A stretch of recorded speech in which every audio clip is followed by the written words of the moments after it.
Hey, welcome back to the podcast. I am A.R. This is A.R.'s Tales, aka the A.R.T podcast. I am joined by the magnificent young talent, Alyanna Poe. I was about to mess it up again. Author of the Hungry, so you know the Hunger. Did I just mess it up again? Hungry. Hungry series. I actually just read a little bit of what was it? Oh Jesus, the one with Amelia and Natalie. Eaten. Eaton. Yes, I just read a little bit of Eaton. Oh my God, you have a really good sense of like the Hemingway iceberg type of thing, where a lot of your writing is just enough to point out the idea, and then the rest of it has to be developed in the reader's mind. Phenomenal, phenomenal Thank grasp. you. That yeah, and Eaton is your first book, correct? Yeah, I wrote it. I started it when I was 14 and then I My published when I was God, 18. yeah, the fact that you have a mastery of that at your first book is amazing. I can only imagine how you're gonna be when you're like 30. Jesus, Stephen King really better be getting ready. But before we get into anything else, I want to get into the inspiration for the book, definitely. But before that, I want to ask your inspiration on writing in general. Like, how did you get to writing? You said that you started this book at 14, but was that your first time writing ever, or did you write before that, or? I've always liked writing. Like, I used to write stories just, for the hell of it. When I was like 8, I started writing short stories. I started a novel because, the whole Twilight thing. I never watched it, but it was super common at school. So I started writing like vampire and werewolf stories. Yeah. And that kind of got me started with writing. It's just something I did when I was bored. Was it like inspired by any teachers or like anything like in class or anything like that, or was it just like a spur of the moment type of thing? A lot of teachers said that I had like good writing skills as far as Okay. like assignments go, and it really helped inspire me to write more. You know, Yeah. they said I wrote to the reader a lot, and it helped me kind of figure out what to do with my writing. Yeah, I mean, like your teachers definitely had that on point. I mean, first thing that I said when I started the podcast, I mean, you have a really good grasp of writing to the reader and just developing that mind. I mean, I felt like I was really in the life of Emil. I felt like my heart was breaking a little bit with every like passing page. It was you had such a good grasp of it. How did you get the idea of the character of the story? So when I was like 14, I had anger issues. I still Mm, kind of do, yeah, but understood. my mom was like, "You need to find a way to kind of express yourself." So I developed the character for Amelia because I was bullied a lot in school. I just didn't really have friends, so it kind of helped me get through all of that. My family life is nothing like hers, but as far as the rest of it, yeah, Mm. I actually do like your little dedication to your family and the what was it, beautiful life that they gave you or something like that. yeah. Yeah, that's nice. That was really nice.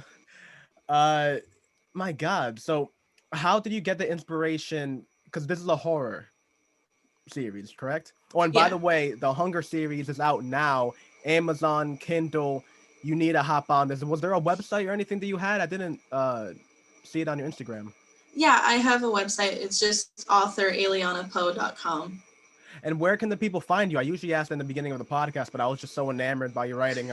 I like glazed right over that. Where can the people find you? You know, I'm on Instagram, Twitter, Facebook, wherever you find people, you can pretty much find me. what's your tags on Instagram and on Twitter? Author Alyanna Poe. If you just search my name, you can find me. It's not too unique, or it's not too common of a name. Yeah, I mean Poe. I mean that's your actual birth given name, Poe. Yeah, My God, that's awesome. yeah, Do you like a lot of Edgar Allan Poe? yeah. Ever since I was little, I've been reading his work. What would you say is your guiding? Like, what is your Mount Rushmore of literary works? Like, what is the thing that you hope to be one day? Stephen King. Well, you're definitely Yeah. on the track of it. What is like your favorite works by him?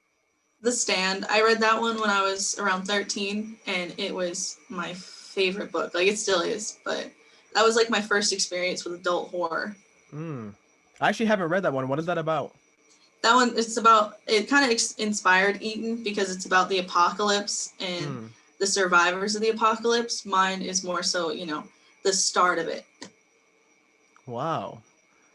So, how many books do you have in your series? There's only two. There's Eden and Void, and then Cradles the Brain is a series of short stories. Okay, that might have been the confusion. So, what is the aim of the Hunger series? Just for entertainment, Well, like, and like, how do you like? Because Harry Potter is like the progression of Harry. What is the Hunger series? The progression of Amelia, or does it deviate in between characters? so Eden is about Amelia and the start of the apocalypse versus Void, which is about Candid, and you learn more about Amelia when you learn about Candid, and it's about the post-apocalypse more so. Wow, I actually didn't. I didn't read any summary or anything like that. When I delved into the book, you actually, my God, you have a great way of like leading into a person into the. I really want to keep on reading your book now that I think about it. It goes into the apocalypse. I mean, I was enamored by just the character development, honestly. Yeah. Wow, apocalypse. How did you get the idea for that? So like she, I don't know if you've gotten that far into it, but she picks at her skin. Yeah. Yeah. I actually wanted to get on that. That was awesome. Yeah. Actually I do that. So like Yeah, me too. yeah, and so my parents and doctors have always been like, oh, you can get, infections through And that. scars and whatnot. Yeah, and that the infection part, inspired me to write Eden. Oh man. Especially with everything going on, I bet it just like dials it down. And the fact that you were writing that when you were 14, and you must have been like, got him. Yeah, my parents were like, that's weird that you wrote that, and then COVID-19 happened, and it's like weird. I should have put in there about the toilet paper though. Yeah, just people hoarding toilet paper. Yeah, but who could have thought that one, huh? Yeah. I was just talking about it with like a friend of mine like earlier this week. Toilet paper. Yeah. That must have been charming, trying to get up their quarterly 4 reports. Had to have been. So, as far as what's another one that I like had to ask, especially with just your grasp of horror. What about movies? I get a lot. Yeah, I get a lot of my inspiration from movies. What would you say are like movies that inspired you? I read a lot more than I watch movies, but I do like watching horror movies, like more so for like the suspense. I try and watch and see how they do things. Eventually, I'd love to write a screenplay, and I try and learn based off of that. Screenplay. Now that's awesome. That's actually how I never thought I was gonna be a writer. It was more like ideas festered, and then eventually I just had to write it down. But the first idea that I thought I was gonna be a screenwriter. I thought that was really awesome. Yeah. What would be your idea for like a screenplay? So I live in the suburbs, and a lot of weird stuff happens. So I think it'd be cool. What? I don't know if I can't even describe. We just have some weird neighbors, and they're always doing stuff. So I don't want to give away too much. I gotta do the idea. But if you've ever seen like Pen 15 or like Napoleon Dynamite, I want to do a screenplay for a TV series like that. For Napoleon, man, Napoleon Dynamite was a good one, man. Like the awkward humor, Yeah. And it's just realistic. Yeah, it really is. Oh my God, yeah. Just the whole like milk scene. I mean, people always like, want to quote like the tater tot thing, but like it's all the in-betweens that really made that movie like awesome, Yeah, his awkward dancing and just everything. Yeah, and his brother. Yeah. That man, I'm gonna rewatch that movie tonight. You gave me that inspiration. Thank you for that. So one thing that I really liked on like your little like author bio that I read is that like you were talking about how your passion to the craft and how you work on it every day. Can you go a little bit into that? Yeah, I try and study vocabulary as much as possible. Wow. When I read a book, I write down any word that I don't know. I'm like, what is that? And I later on I get the definitions and I write them all down. And I work on like marketing and stuff every day. I try to, at least, since I'm self-published. Yeah. Yeah, it's hard because I edit my stories, I design the covers, I format them. So it takes a lot of work on top of writing. You format the books as well. I mean, yeah. You design the covers. Yeah. Wow, those are pretty good covers. Thank you. Wow. I mean, yeah, part of the thing that we talk a lot about in this podcast is I have talked to more traditionally published authors as well, but mostly it's self-published. So it's kind of like a nice little community, especially on Instagram. You know, the huge community there, so supportive. I love it. But for the most part, and Twitter too. Let's not get crazy.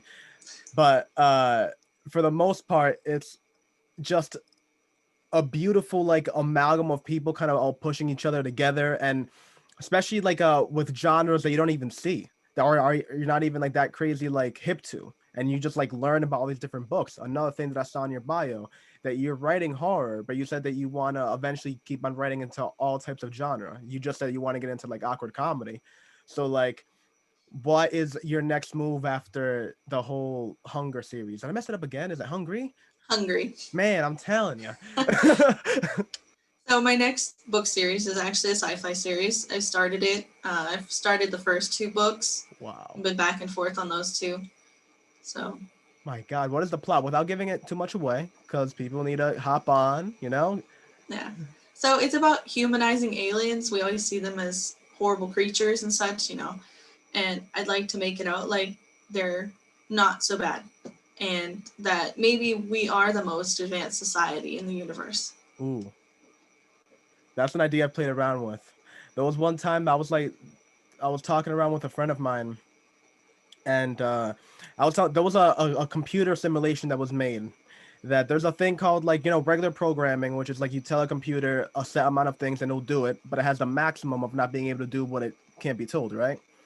But then there's vector programming, where instead you tell like a program, you tell a computer what you want it to do and the parameters, but then it builds a solution by itself, just kind of thinking it, like trial and error. So it gave the computer like they gave an equation of like joints, of like the human amount of joints, and like what would be the most effective way to use them, like the crawling, running, what type of thing. And running was 100% the most effective form for longevity type of running. So like the bipedal legs and hands were the most effective for like running distances. And I was talking to my friends, every time we think about aliens, there's always some weird technical shit, tentacles, or like, they're like a form of gas. But it's like, yo, is that really that effective? Imagine if we meet an alien and it's just humans, maybe a different color. Maybe they're a little hairier. The same way we think about it in like medieval, when it's like dwarves and gnomes and all that. Imagine if it's kind of like that. Because like, bipedal is like the most effective. Well, I guess if they come from like an oceanic like thing, maybe tentacles would be better. But you get what I. Yeah, and that's the kind of style that I went with, was that, what if other planets that supported life just had similar life to ours? So they're similar, animals and humans. Yeah, makes sense. Yeah. Yeah, that's awesome. Well, you say it's sci-fi. Is the sci-fi element only from the aliens, or do you get into a little bit of like weird, far off technology too? Not so much weird, far off technology, just getting into the world of the aliens, as well as the government and I can't say NASA because that's a corporation, but a corporation similar to NASA. Yeah. So, yeah, there's some horror elements as well. I was just about to ask that. Yeah, of course I had to add a little bit into it. A few scenes here and there. Yeah. Well, are you a fan of Black Mirror? I haven't watched it, but I've heard of it. Oh yeah, I mean it's right up the alley. It's sci-fi horror, and it's basically kind of, is this off? Huh. It's basically sci-fi horror, and it revolves around like far off technology, but then like the bad aspects of it, which is like something that I love. Like the person that came up with cell phones or whatever. That the uh first idea of the introduction, like when Alexander Graham Bell and I think Edison, when they were talking about like the how to introduce the phone into society, their idea of how to pick up the phone was Heidi ho. They thought that like not only that, like they wrote it, that was like litigation to them. They thought that the proper way of like picking up the phone, like because everything has an etiquette, like you put dear in the beginning of the header of a letter, so they thought telephones had to have the same type of etiquette. So they wrote down Heidi ho. I'm not bullshitting you. That's 100% history. And just like the way that like language is, or just vocab, you know my God, it's crazy how to think of how like different things like go Do you find that? Do you find like that like different literature really like inspires you a lot? Like, do you ever bring elements of like things that you would never even think of into like a horror? Like, yeah, I think so. Like with my recent stories, I kind of brought in some more personal elements for me, like transformative, because I went from being this shy girl to, you know, an author that's more out there and outgoing. Like this is my first interview, like Yeah, you're audio and doing great. video. Thank you. I was really nervous, but it's going well. But yeah, Cradles the Brain is a lot more personal, you know, and I think that's really important in my writing, more so than any other element. Now that's so the main character in Cradle is Candid That's for Void. Cradles the or Brain Void. is a series of short stories with a bunch of different characters. Like I wear my masks, and I did a bunch of characters based off my masks. Oh, you have like a whole bunch of different masks, right? Yeah, Okay. What is the Oh, because you're a huge fan of Halloween. You were talking about that, right? yeah, Were yeah. you born in are you like a Halloween baby? February. I'm a I'm week closer to Valentine's Day. That's funny. I'm October 24th. I'm a week before Halloween. And I actually didn't start getting into Halloween until like this year. Really? Yeah. I've always been into Halloween. It's been like my favorite holiday since I was a kid. Well, like, have you ever met people that have their birthday around Christmas and they kind of hate Yeah, Christmas because it like coincides with their birthday? yeah. I guess until like I kind of dropped the ego, I couldn't enjoy Halloween. It was like, all right, it's my birthday. That's what we should be celebrating. It was last week. uh, because I actually am a huge fan of Christmas. That's my gig. Well, although Yeah. you can't really be a Christmas author, huh? I mean, you can probably like drop your book every like. No, I've seen a lot of Christmas book writing, honestly. Hallmark is all I can think of for Yeah. Christmas writing. Yeah, but it's not up like Halloween, huh? Yeah. No, yeah. Horror is a thing I just recently got into. Up until like recently, I was always really I can't say like scared. I just never philosophically got the understood horror. Like when you go and watch I love comedy. You watch comedy with purpose. You're laughing, right? You watch a thriller or action with purpose. It's some crazy shit going on, and you're like, oh shit. You know what I mean? It's like, heart pumping. And then horror is like, all right, I let me not sleep right for the next 2 days, let That's the me whole point. let me fuck with my brain. Why? I don't want to do that. I don't know, it's just fun. Like, it's No, but just I want fun to to do be it now. I scared. get it. Yeah.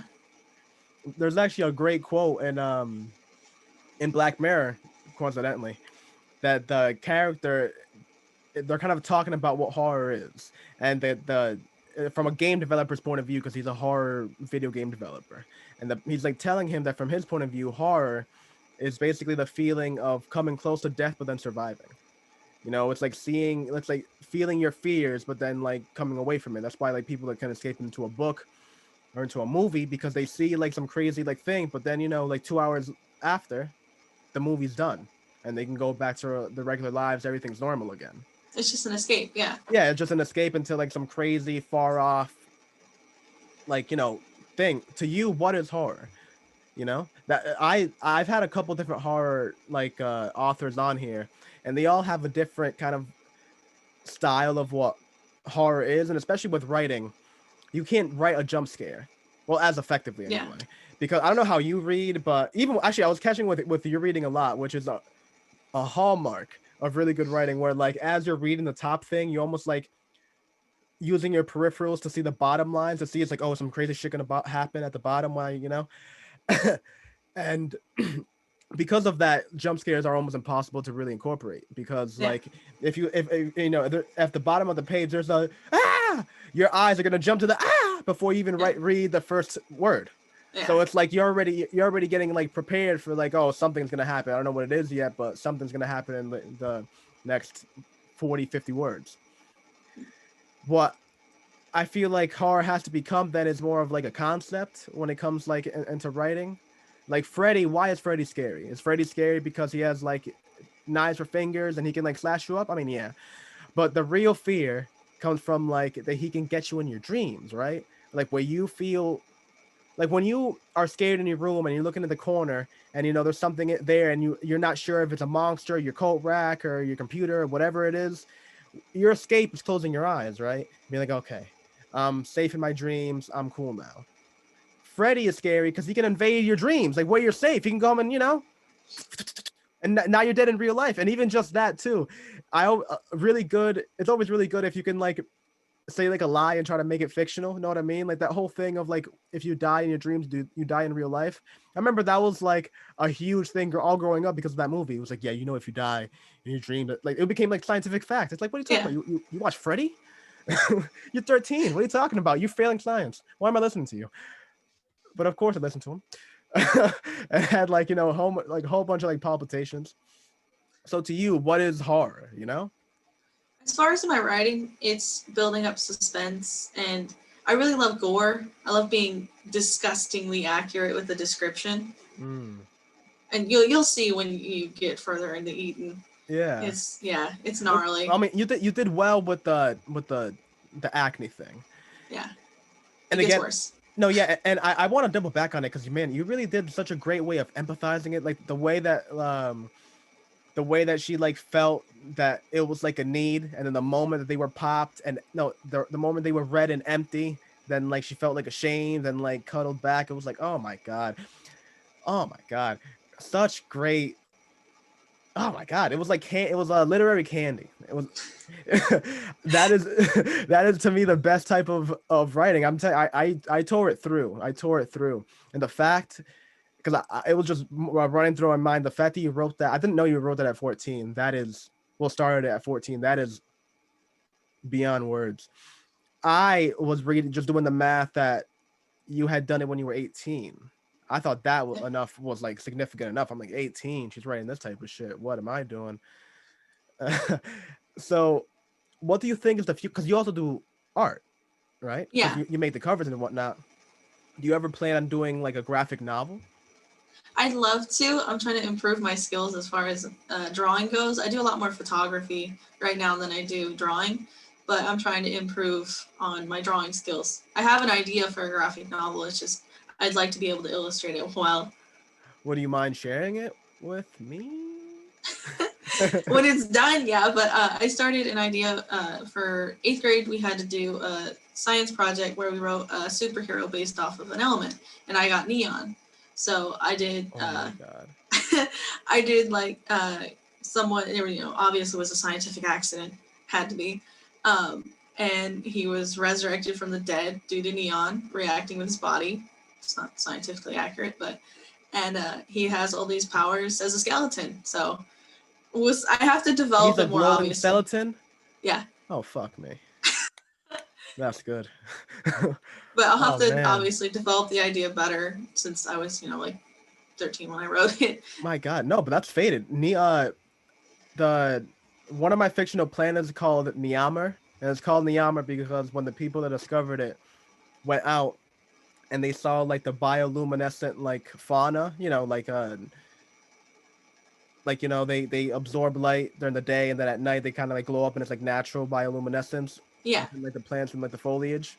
And when they went out and saw that and they saw like the lakes of Mercury, they thought that the planet was Neon and Mercury. So like that's like, yeah, Neon and Mercury, Neon and Mercury. And then eventually that got shortened to Neomer. that's cool. Yeah. Yeah, I So named him Neos because that was the last name of the person who discovered neon. I think. man, that's Yeah. awesome. Unless, oh, I Neos. have it backwards. Travers is his last name, which is the last name of the person who discovered neon. Neos is Greek for neon. I love doing that too. Can we talk about naming?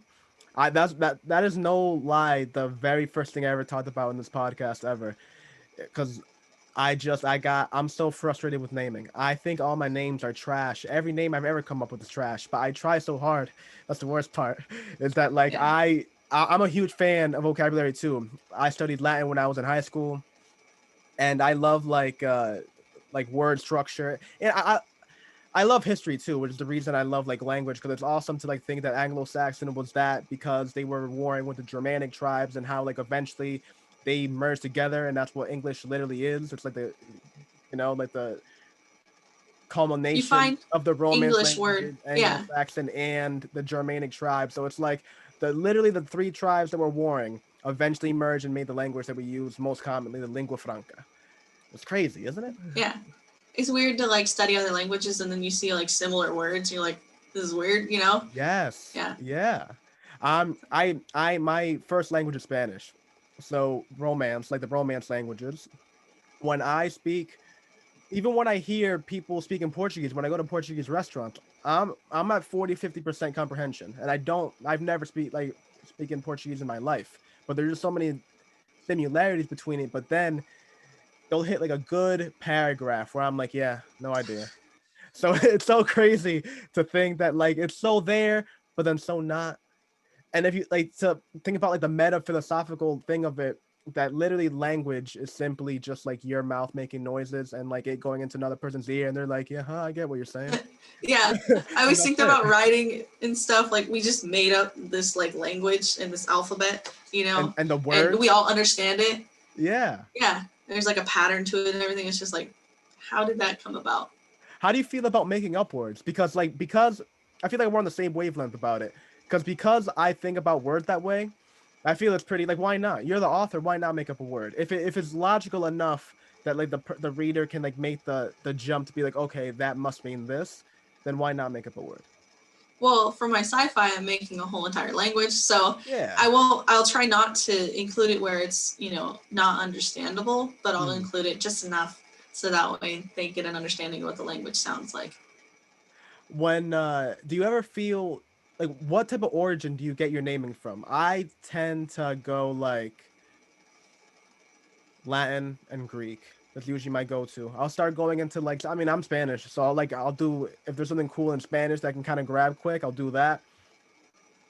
Do you have anything like or Celtic? Celtic is cool too. I'll try to incorporate some of that. Recently, I kind of just like look around the room and I'll try and like think of a first name, and then as far as the last name goes, it's usually a town from whatever country they're from. So I'll just like Google like whatever country their ethnicity is, and I'll use a city from there. So that way, it kind of coincides with their character.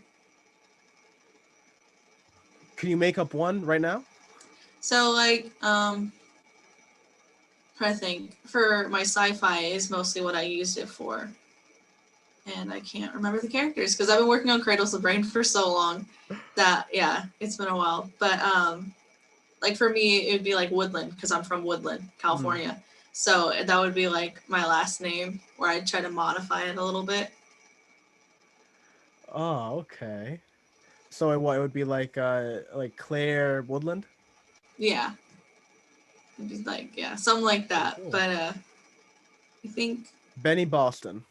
yeah, Uh I think Laura Janin. London. Yeah, but I literally cannot remember. It's been so long since I worked on my sci-fi because of Cradles of the Brain, since I started publishing it. Well, you've actually started writing it down and everything. I started it this summer, the sci-fi. Wow. Wow. What are you doing for a point of view? How are you doing the character structure? Is it from the point of view of aliens, or is it kind of flip and flip between aliens and human? So it's third person, but I try and kind of sympathize with the aliens a little bit more. Nice. But for the first novel, it's kind of the discovery of the planet and then the evolution of the aliens. Oh, that's dope. That's dope. Oh man, that's dope. God, I love that. I want to keep on like picking your brain, but we're hitting kind of the mark. Well, we can go for a little bit more. I want to ask you a couple more questions. Uh, so Stephen King, right? Huge thing. So Stephen King derives a lot of his horror and his ideas from like his own experiences, his own like things. You talked about how you got your idea from Amelia from a lot of like a lot of like personal experience that you had in your own life. Have you ever made something that is completely out of your element, completely out of your realm, that you almost had to look up and do some research on what it was before you could really start writing it? The sci-fi, because I'm not, you know, I'm not an astronaut, obviously, so I had to do a lot of research about You're that. not. No. Huh. And a lot of research on like how to build rockets and stuff like that. So I could accurately do that. Yeah, I do research a lot just because, it's important to the story. Like, Yeah, definitely. Bloody Mary was one of the stories in Cradles the Brain. And Oh my God, I is had it to based do, off Bloody Mary? Like, you know the story? no, it's based off of a mask that I have from it's like a 50s doll. And she's like a model from the 50s and she's getting plastic surgery done. So I had to do a lot of I research know what about, mask you're talking about. I just saw that yeah, picture. yeah. I had to do research on like, Really creepy. yeah, anesthesia in the Yeah. 50s. And they used really flammable gases. So that's kind of part of the story. There's a movie called Wax, the Wax Museum or Wax House, something like that. That like there's like a killer that he puts people inside of wax museums, and then the people like wax like figurines, and the people that like go there obviously don't know, so they're like walking around like, look at that, looks so real. And then it's like a person behind it and shit. I don't know why I said that. It just made me think of what you were just saying right now. Yeah. No, I get it because the mask is really like weird looking. Like it's just like a doll. It's just creepy. Yeah, no, because it really like that face reminded me of like the wax like mask of the people in the movie. It's just so there's something about a mask. What do you think? Like, why? Why do you think that is? Why is it that like a mask is so scary? Is it just because like humans are so like our survival brain is like based on like picking up human emotion? Yeah, So I read people a lot, so like expressions and stuff. So not being able to see that kind of weirds me out. Like this whole mask thing, like going out in public with a mask on, it really bothers me because I can't express my emotions fully, and I can't hmm. see people's emotions. You can say one thing, but you can feel another. You know what I Yeah, but mean? eyes give a lot though, because I studied that too. I got Yeah. yeah, I studied like psychology. And it's yeah, that's my favorite thing.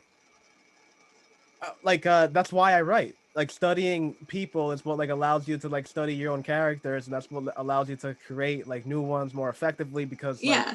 you understand why people doing them, not just like making people do things, you know? Yeah. Every time I hang out with somebody, I'm like, what am I going to take from them for a character? Ooh, okay. What are you gonna take from me? Hmm. You seem happy, so like, yeah, I'd probably use like Giddy. I'm not very keen on using happy characters, so maybe I need to do that. Oh well, then it might be a little bit more because I'm telling you, I used to have a lot of anger issues too, and I'll easily say I probably still have a lot. But it's just about like a mental game and like how things go. God, it is crazy. I mean, I just love the way that you dissect your art and like your little bio is not bullshit. I feel like a lot of people do a little bullshit and you're not lying. You really work on your craft every day, and at such a young age. I'm telling you, folks, you need to go to Amazon or Kindle. You need to go on the search box. You need to type ALYANNA space POE. I need to buy everything you see from this young woman. I mean, like, Jesus Christ Almighty. If you're not sold by anything that we've talked about, get sold by my recommendation at least, please. Because it is all honestly, it is awesome. And I love it's actually something that I was talking about with, I can't remember who. It was a while ago. Well, I remember who it was. I can't remember how many episodes it was a while ago. It was Seymour Zanali. We were talking about covers, and one of the things he said about covers is that like it really is more about like you want to make your covers as crazy as possible, thinking that like that's what like puts people in, but it's really more iconography, whatever. Uh, it's more just like a simplicity, minimalistic thing that drives people in there. Twilight, like his example. Twilight is a girl holding an apple. Where's the apple? All right, is the book about produce? No, but it drives you in, right? Yeah, And like the same thing with Eaton. Eaton is a flower, correct? it's oleanders. Oleanders, what's that? Yeah, they're a toxic flower. I actually use it in the book, but Oh, yeah. So I how? grew up in Woodland. So that's like it give away a lot, honestly, if I said. Okay, no, fair enough. Spoiler free. People need to read this Yeah. shit. But uh, they're a really toxic flower, and I grew up in Woodland, and they had a lot of oleander bushes there. And as a kid, I was always warned not to touch them because if you ingest them, they're obviously poisonous. Oh my God. So if a person knew what that was, they would be able to see that and know what that flower was. That's even better. I just thought that Yeah. was like a cool like, but that has so much more significance. That means that people that a person that read that would be like, oh shit, game time, beautiful flower, but really it's poisonous. Oh, deeper meaning here. I actually took that picture down the street because my neighbor has an oleander bush. So And then what you did, like, how do you make it black like that? it was late one night and I outlined the entire thing in black. I didn't know how to use the program very well back then, so I kind of just hand did it instead of using the tools that are available. Yeah, no, that sounds like me. That sounds like Angel. That's right up my path. Oh, what? The software that I paid for can do it in like 45 minutes, but I can do it in like four and a half. Oh, Yeah, 4.5 exactly. hours. uh, Yeah. man, that's awesome. Are you a huge fan of Christmas, or is it only Halloween for you? Only Halloween. I don't really celebrate Christmas anymore. I figured out that somebody's not real, so you know. Oh, and that crush it for you. Listen, my mother to this day still believes in Santa Claus. All Oof. right. Well, like when I was like, I've always been really inquisitive. So I remember when I was like a kid, I did like my whole detective thing. We'd be watching like we'd be watching the Food Channel, and they'd be talking about Santa like a third person. I'd be like, yo, they're talking about him like he's not real. What's going on here? You told me he's real, and she's like, nah, they're just playing, marketing. And I'm like, all right. And they'd be watching TV, and they're like, yo, man, that's not making sense. They're talking about him like he's not real. I feel like I'm out of the loop here. And around like I don't know. I think like 8 or 9. I just like put it together. My mom still not would admit it to me. It was just like one of those things. I just had to be like, all right, nah, she's bugging. We know Yeah. what's up. But So but we I was I was yanking out my teeth as a kid to get like money from the tooth fairy. So I just sit there and wiggle out a tooth, and then it wouldn't grow until like 6 months later. yeah, me So my too. mom finally had to tell me that the tooth fairy wasn't real. And then I was like, well, what about Santa and the Easter Bunny? And she's like, well, no, they're not real either. So yeah, that's kind of how I broke it. I broke it myself, you know. Isn't it so heartbreaking? Because It was a long time ago. it's always like that friend that tells you like, oh, Santa Claus not real, right? And you're like, you shut your mouth. You don't know what you're talking about. What are you talking about? You're 13. You have boogers in your nose. Look at the mirror. I have boogers in my nose. What the hell? Oh my god, this has been such. Oh crap, we're going over, huh? Oh, I am so sorry. No worries. I didn't even notice. I'm telling Yeah. it goes so quick. The conversation was awesome. So, can you give people your website one more time? Author AlyannaPoe.com. Pretty much you can search me and you can find me anywhere on any social media platform or just do a Google search. And make sure you do. Thank you. Yeah, definitely. This is the end of the podcast. I am A.R.T. Alyanna. Alyanna. Alyanna, my God. I'm sorry. I am No. sorry. I always tell people think of aliens. We're gonna do that again. I actually don't even remember saying it. I don't know. You don't. So we're gonna do it again. Alyanna Poe. Mm-hmm. And this is the end of the podcast. It's been great. AR's Tales, aka the A.R.T. podcast. We're on Spotify, iTunes. You know the deal. This is the end. Peace. Wait a minute.